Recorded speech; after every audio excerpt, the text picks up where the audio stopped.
Alors, nous allons aujourd'hui travailler sur une leçon qui est l'évaluation et la gestion des stocks qui sont suivis. Alors, qui s'en occupe? C'est un travail qui est fait par un magasinier. Alors, dans son magasin, donc je vous montre une image d'une personne, voilà, un magasinier.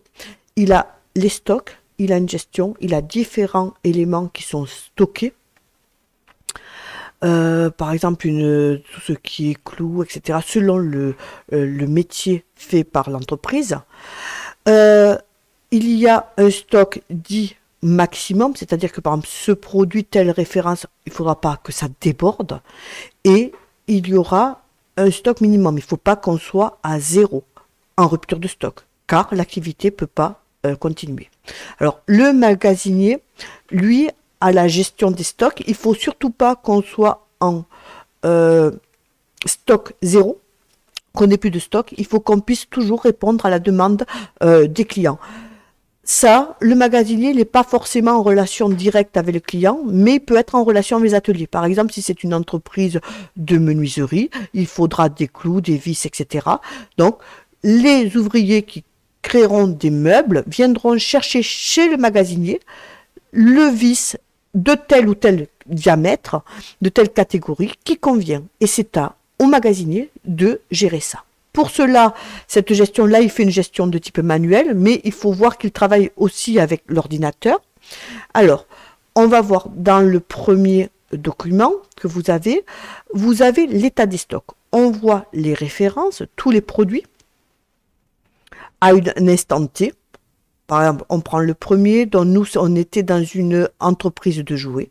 Le premier, balançoire chien-chat, état des stocks, 282. Ça veut dire qu'on a exactement, le magasinier a en stock 282 balançoires chien-chat. Stock minimum, c'est-à-dire que le minimum que je dois avoir est de 200. Par contre, je ne peux pas en garder plus de 1500. Normalement, quand je suis à 200, il faudrait que je commande. On met quand même un stock de sécurité, c'est-à-dire qu'on va indiquer que à 200 plus 150 stock d'alerte, c'est-à-dire 350, je dois déclencher ma commande. Normalement, jusqu'à 200, ça va, mais 150 explique, elle prend en compte les aléas, par exemple les aléas des transporteurs, etc. Un jour de retard, c'est calculé. Donc ici, on reprend. État des stocks, c'est la situation dans laquelle on est.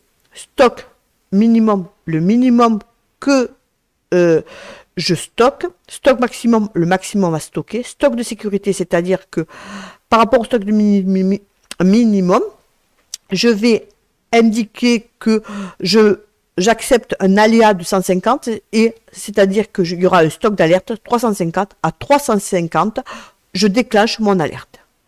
Au niveau de ce stock, il y a ce graphique qui est pas mal. Alors, il explique que, donc là, on est sur le stock maximum. Ici, on a le stock de sécurité, c'était les 150.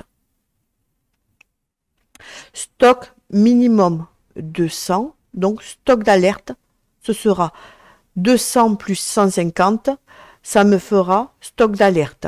Quand j'arrive au stock d'alerte, pouf, déclenchement de la commande. Entre-temps, la consommation est continue, puisqu'on n'arrête pas. Et là, on arrive au délai de livraison.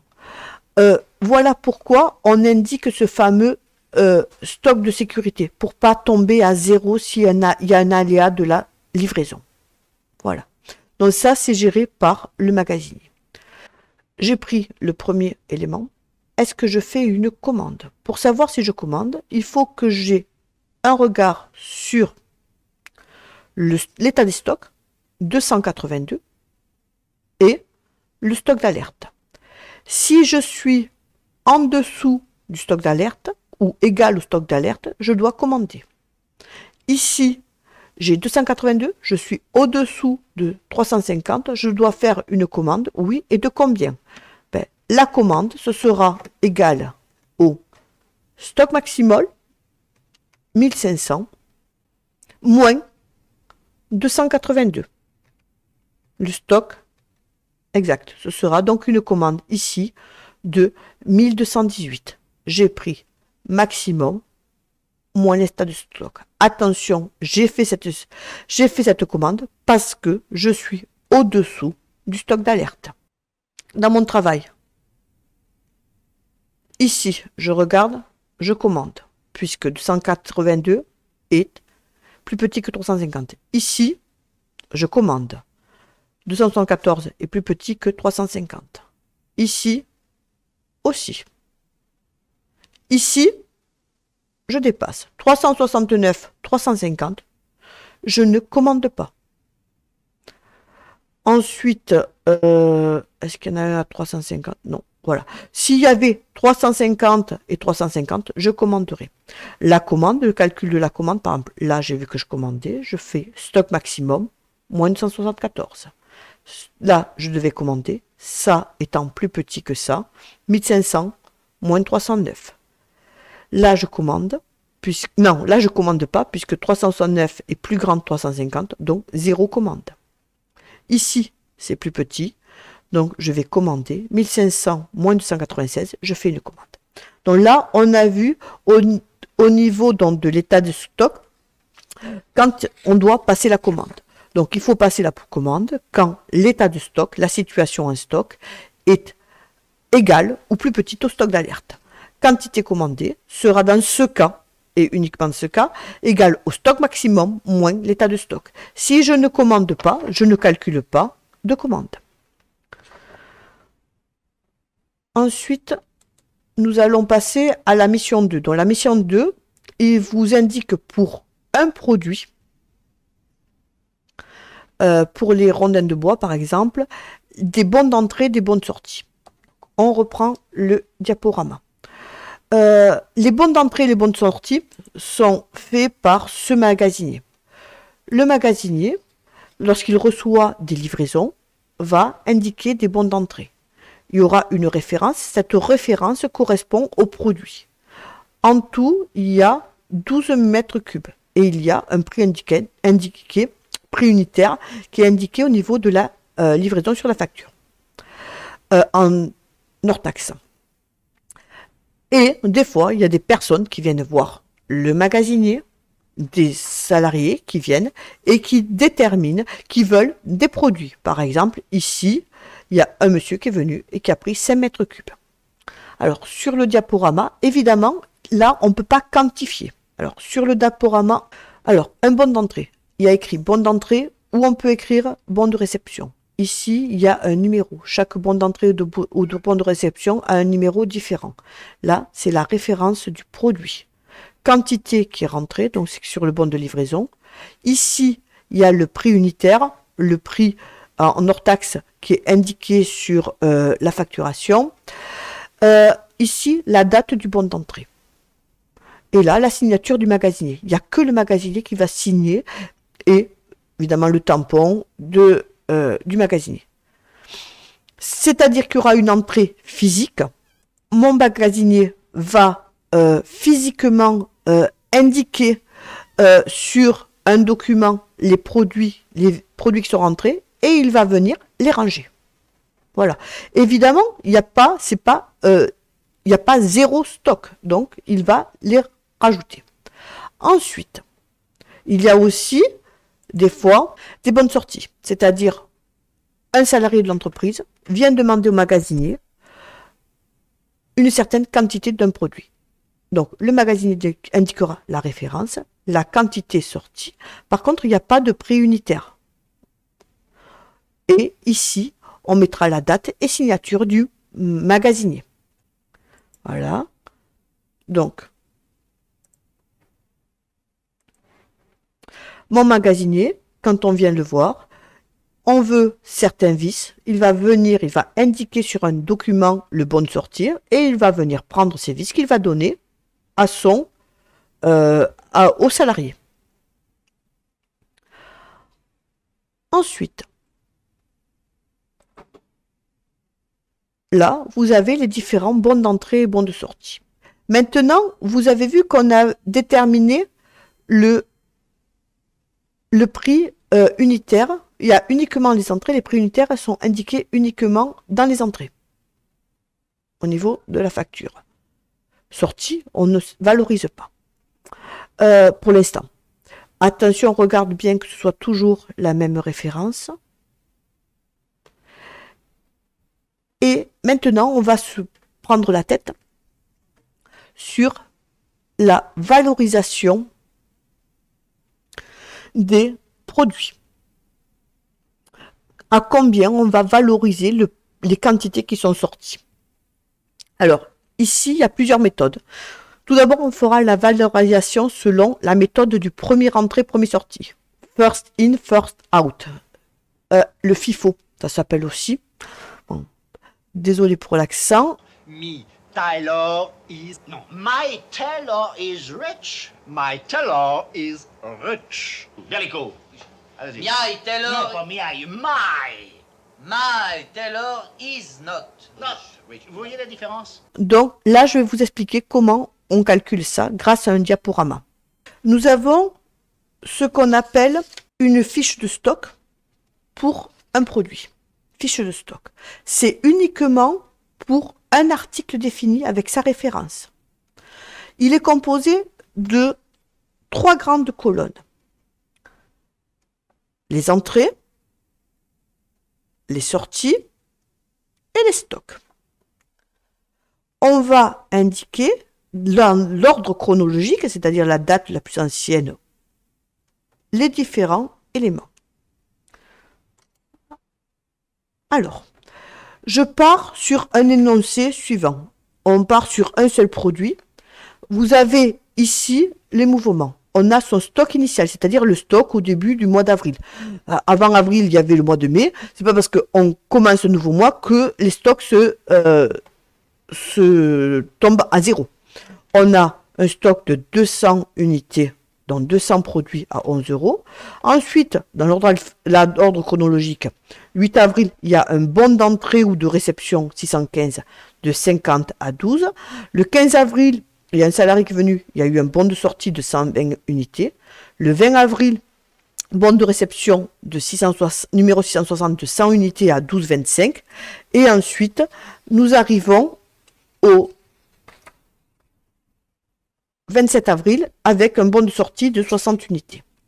Alors, ce que nous allons faire la fiche de stock selon la méthode donc du premier entrée, premier sortie.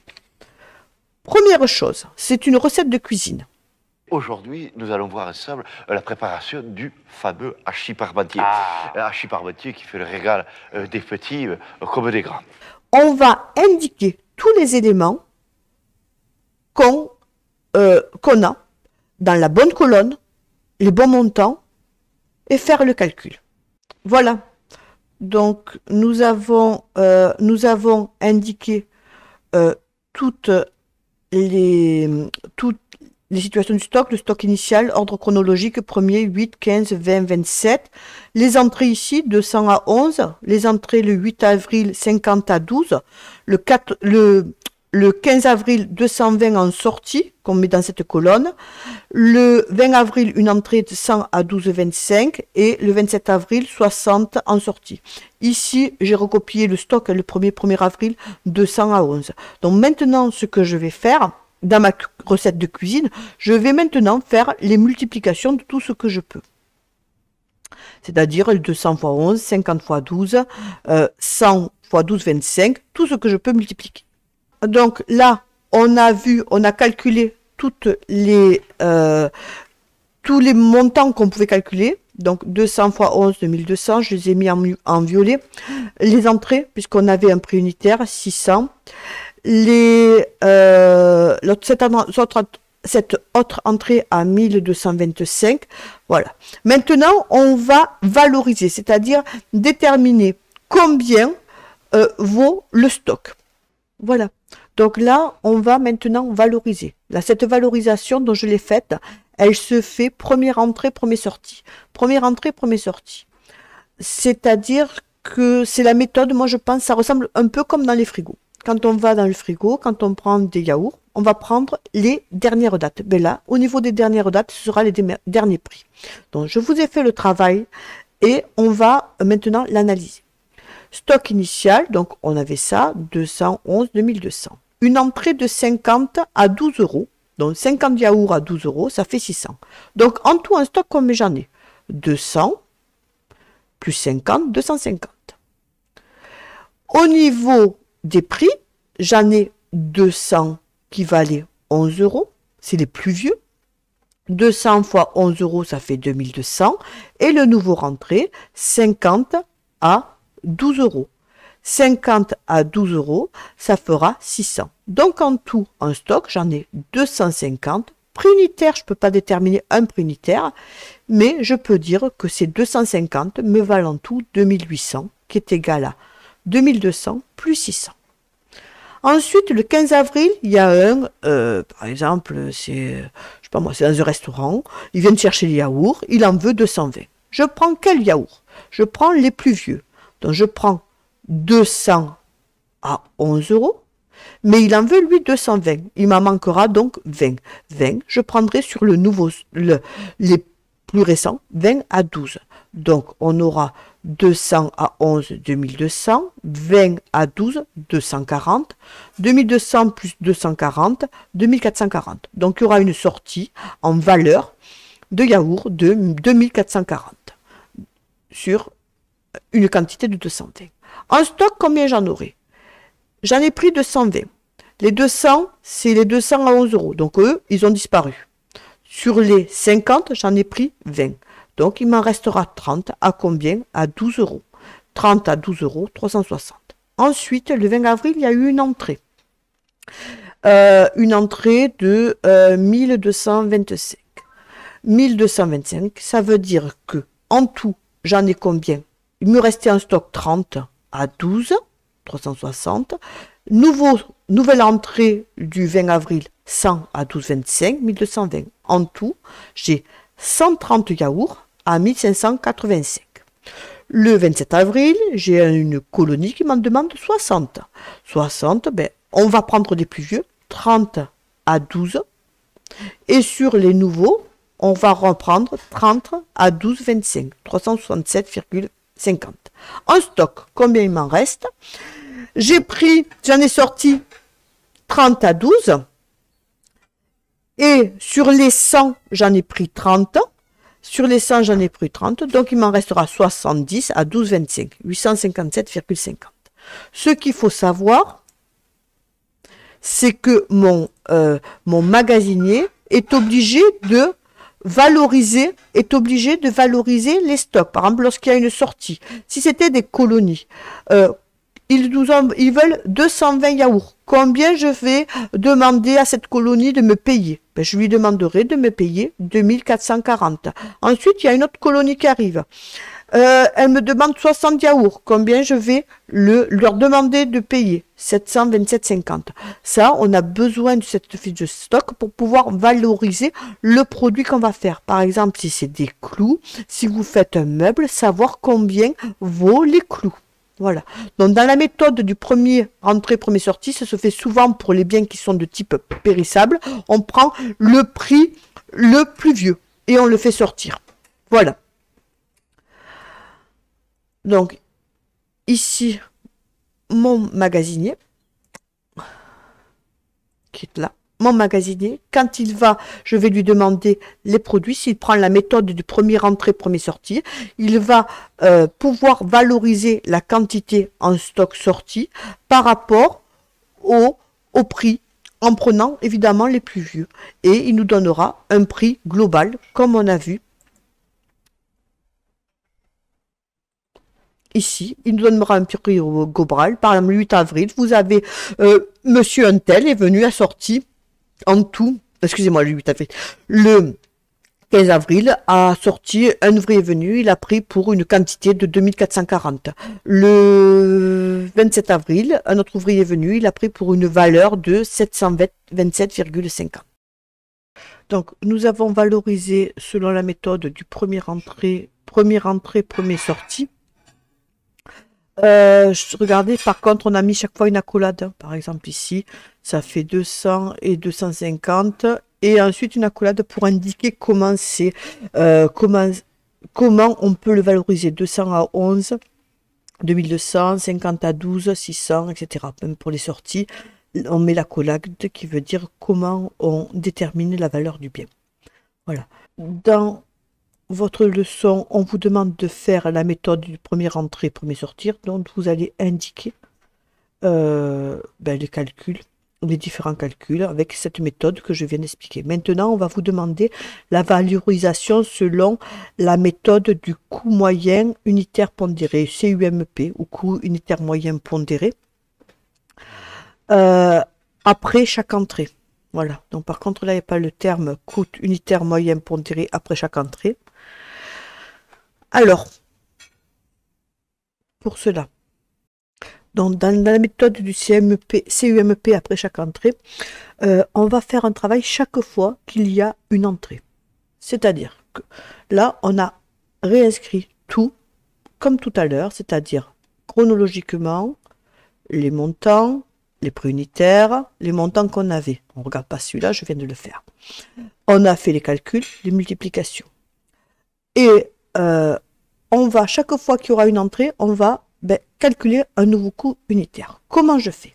Là, nous avons une entrée. Hop, donc automatiquement, recette de cuisine, qu'est-ce qu'on va faire? On va calculer le nouveau prix unitaire. Quel serait-il? 11 ou 12? On ne sait pas. C'est tout simple. On va prendre la quantité en stock, 200. La quantité en rentrée, plus 50, ça fait 250. La quantité en stock a une valeur de 2200. La nouvelle rentrée 600, on va faire 2200 plus 600, ça fait 2800. 2800 divisé par 250, 11,20. Donc le nouveau stock à cette date du 8 avril, chaque élément est égal à 11,20. Là, c'est une sortie, donc on ne va pas s'embêter, on va prendre la valeur du stock. Le prix unitaire du stock, il est à 11,20. Donc, ici, c'est une sortie. Donc, comme on l'a dit, la sortie, donc de 220 à 11,20, on fait 220 fois 11,20, ça fait 2464. En stock, il me reste combien? 230 moins 220, 30. 250 moins 220, ça fait 30. Ce que on va faire dans la réalité, bon, là, quand on tombe sur le 11,20, il n'y a pas d'arrondi, ça va très bien. Des fois, il y a des problèmes d'arrondi. Donc, c'est tout simple. Ici, pour trouver le montant qu'il y a en stock, on va faire 2800 moins 2464, ça fait 336 et on met 11,20. C'est pour éviter de faire, quand on fait la multiplication, pour éviter de faire d'avoir des erreurs d'arrondi. Donc, là, lorsqu'il y a une sortie, on prend le prix unitaire. Ici, on fait quantité fois prix unitaire et on a le nouveau montant. Pour valoriser le stock, on va faire donc 250 moins la sortie, 30. Et ici, au lieu de faire fois 11,20, on fait la différence entre les deux. Voilà. Si on fait fois 11,20, ça posera pas de problème. Là, il n'y avait pas d'histoire d'arrondir, on retombera sur nos pattes. Mais s'il y avait certains arrondis, tout à l'heure, on verra qu'on a des arrondis. Dans ce cas, ça peut faire un écart des centimes, quoi, d'euros. Bon, maintenant, on a une nouvelle rentrée. On a une nouvelle entrée. Donc, dans cette nouvelle entrée, voilà. Donc là, on reprend. On a une entrée de 100. Donc, qu'est-ce qu'on va faire? Comme il y a une entrée, on va prendre le stock antérieur, 30, plus 100, ça fera 130.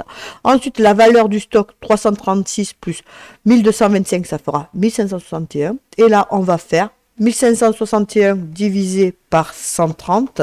Ça me donne 12,007. Donc, on arrondit à 12,01 €. C'est là où on a l'histoire des arrondis. Donc, chaque fois qu'il y a une entrée, on est obligé de faire ce calcul. Stock ancien plus la quantité entrée, on l'indique ici. Montant du stock plus montant de la nouvelle rentrée, ici. On fait la division entre le montant du nouveau stock par la quantité en stock, et on est à 12,01. Là, maintenant, nous avons une sortie de 60. Évidemment, on va prendre le prix de 12,1 centimes. Ça me fera un montant de 720,60. Au niveau du stock, 130 moins 60, on a 70. On indiquera 12,01. Par contre, comme on a un problème d'arrondi, qu'est-ce qu'on va faire pour trouver la valeur du stock? On fait ça, 1561 moins 120,60 et on tombe sur 840,99. Voilà, grâce à cet élément, on a donc, je reprends, on a ici donc une entrée, donc on va indiquer la somme des deux stocks. Donc, on a une entrée, on va indiquer ici la somme des deux, du stock plus l'entrée, ça fait 130. La valeur en stock, 336 plus 1225, 1561. Je fais la différence entre la valeur et la quantité en stock, on trouve à 12,007. On a rendu à 12,01. Une sortie de 60, donc comme c'est un CUMP après chaque entrée, c'est pas une entrée, donc là, je m'embête pas. Je prends le prix unitaire qui est indiqué en stock, je fais 60 fois 12,01 et j'ai le montant de la valeur du stock qui m'est sorti. Pour la quantité qui me reste, c'est 130 moins 60, 70. Pour la valorisation, on est à 12,01 puisqu'on n'a pas eu besoin de faire notre calcul puisque c'est un CUMP après chaque entrée. Et ensuite, pour valoriser, au lieu de faire ça fois ça, puisqu'il y a une histoire d'arrondi qui nous ferait une différence, on va faire la différence entre les deux pour tomber quand même sur nos pattes. Alors, nous avons vu la moyenne, donc la valorisation selon la méthode des moyens unitaires pondérés. Ah non, excusez-moi. On avait vu premièrement, on avait vu première entrée, première sortie. Là, on vient de voir la méthode du coût unitaire moyen pondéré, c'est-à-dire après chaque entrée. Maintenant, ce qu'on va voir, une autre méthode de valorisation qui est possible, c'est la valorisation sur le coût unitaire moyen pondéré en fin de période. Alors là, elle est relativement très simple. Dans une entreprise, lorsqu'on choisit une valorisation des stocks, on choisit un des trois. Voilà, on ne met pas une fois coût unitaire pondéré, une fois fin de période, on ne met pas une fois FIFO, première entrée, première sortie, on en choisit un pour tous nos stocks. Celui qui est le plus adéquat avec notre entreprise. Donc là, on va refaire pareil, on indique la quantité qu'il y a au niveau, des les quantités qu'on a, les entrées, les sorties dans l'ordre chronologique, les prix unitaires qu'on connaît. Si on n'en connaît pas, ben on met rien. Voilà. Voilà, cette méthode, c'est la plus simple. C'est cette méthode de calcul en fin de période est la plus simple, car là, il suffit de calculer les totaux. Alors, totaux des entrées. Attention, surtout ne pas oublier de mettre ici le stock initial, sinon tout est faux. Faites gaffe, faites attention au niveau du stock. On le valorise ici, 211, 2200, il vient du 1er avril, c'est pour ça, il vient du mois d'avant. Je fais 200 plus 50 plus 100, ça fait 350. Ici, je ne peux pas additionner, puisque c'est des prix unitaires. Là, je peux par contre additionner les montants, 2200 plus 600 plus 1220, ça fait 4025. Et je vais terminer le nouveau prix unitaire. Ça, divisé par 350, et j'ai 11,50 €. Et voilà, j'ai fini mon travail. Maintenant, je vais mettre partout 11,50 €, là où il y aura les stocks. Ici, j'aurai donc 200 plus 50, 250. À quel prix? À 11,50 € et je valoriserai, etc. Voilà, donc comme on avait trouvé les 11,50 €, maintenant on va les mettre partout. Donc ici en stock, 200 plus 50, 250, prix unitaire 11,50, ça fois ça, hop, nouveau montant du stock. Ici, sortie 220, à quel prix? Ah, toujours pareil, 11,50 €, 220 fois 11,50 €, 2530. 250 moins 220, ça me fait 30. À combien? À 11,50 €, 345.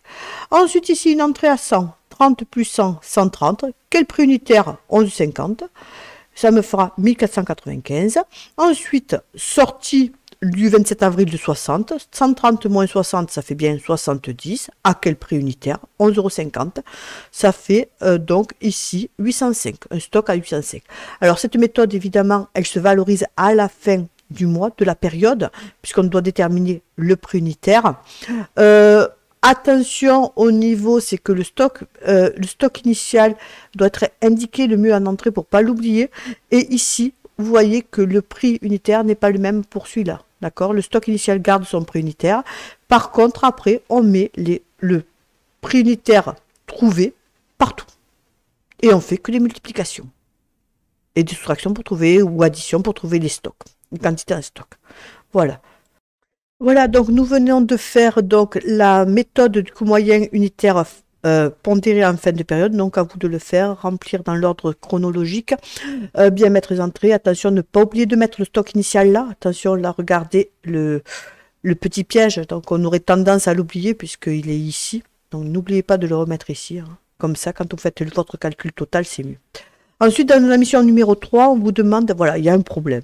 Il y a un stock théorique et un stock physique, écart d'inventaire. C'est quoi un stock théorique? Un stock théorique, c'est simple, c'est ce qu'on vient de faire. C'est-à-dire on a fait au niveau de la gestion des stocks, on repart ici, voilà.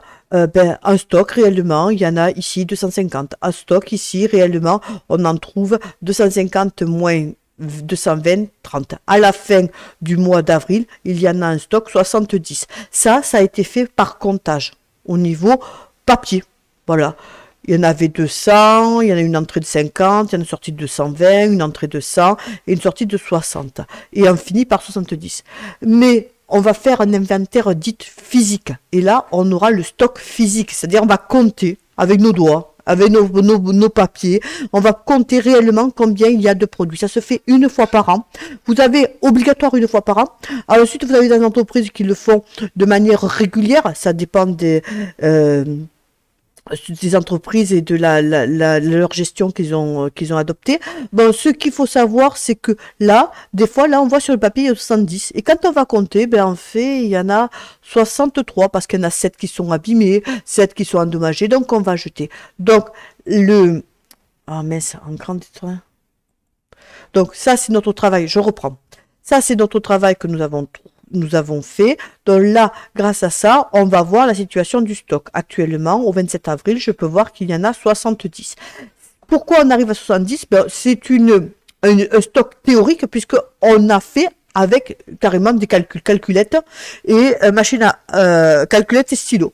On en avait 200, il y a une entrée de 50, on arrive à 250, une sortie de 220, 30, une entrée de 100, 130, etc.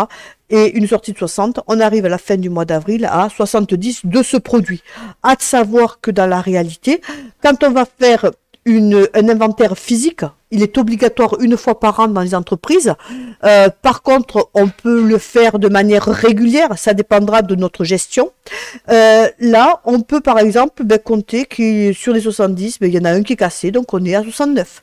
Voilà. Donc le stock physique, il est obligatoire d'être fait. Et il permettra d'identifier les différents écarts avec les différents écarts. Voilà. Et on repart évidemment sur la base d'un stock réel qui est celui du stock physique qu'on a compté pour le mois prochain, par exemple, ou l'année prochaine. Voilà. Alors, vous avez un travail à faire. Ici, vous avez donc cette application, vous avez différents stocks. Il faut les stocks